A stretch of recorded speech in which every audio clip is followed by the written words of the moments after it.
eventually you have a whole world that's been built up, a kind of spiritual fantasy world that is largely disconnected from your actual life.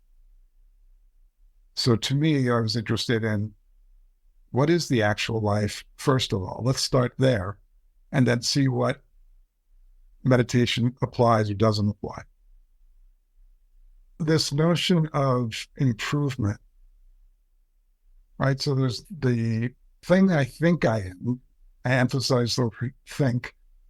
There's the what I think I am, and then there's the idealization of what I should be.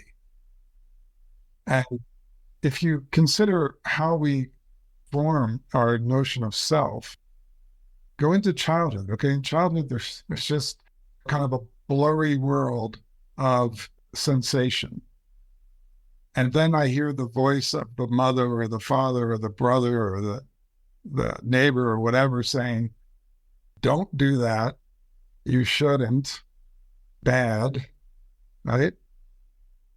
Or you're always doing that. You're always breaking things. Stop doing that. I start to form a notion that I am a certain way. And then it's the instruction of like, get better.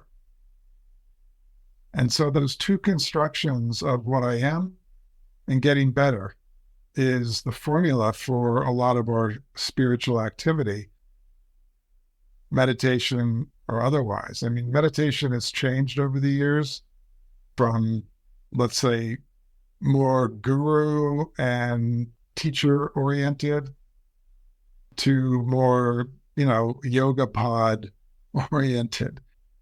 So it's been diffused into almost a background authority.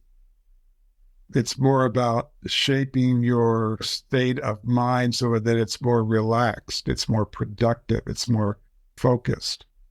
So it's been almost absorbed into the sort of capitalist productive life. If you meditate 20 minutes in the morning, you'll be more focused. You'll be happier. And maybe this is true, right? So if you do these techniques, there will be a result, but the result is embedded in a circumstance that we've never even looked at, which is, how did I form this notion of me? And how did I ever get this idea that this me should be improved? Where do these sort of twin ideas come from?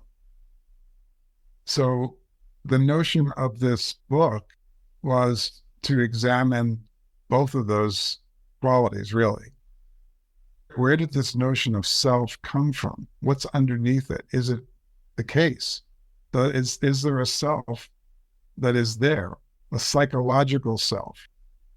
There may be a body, right? But that body is obviously connected in so many ways with the rest of the world. It's hard to say what the edge of that is.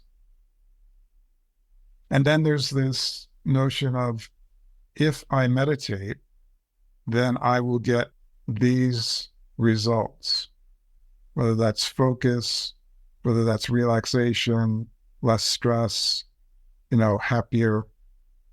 And so therefore, I'm going to take this self that I don't know anything about really, and I'm going to improve it to this better self. That looks a lot like a treadmill. And the result of this book was I did encounter many people who felt that they had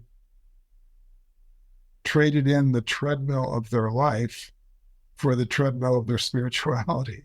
They hadn't actually given up the treadmill. And that's because the fundamental structure of self and improvement goes wherever you go until you actually look at it and deconstruct it and find out what's underneath that.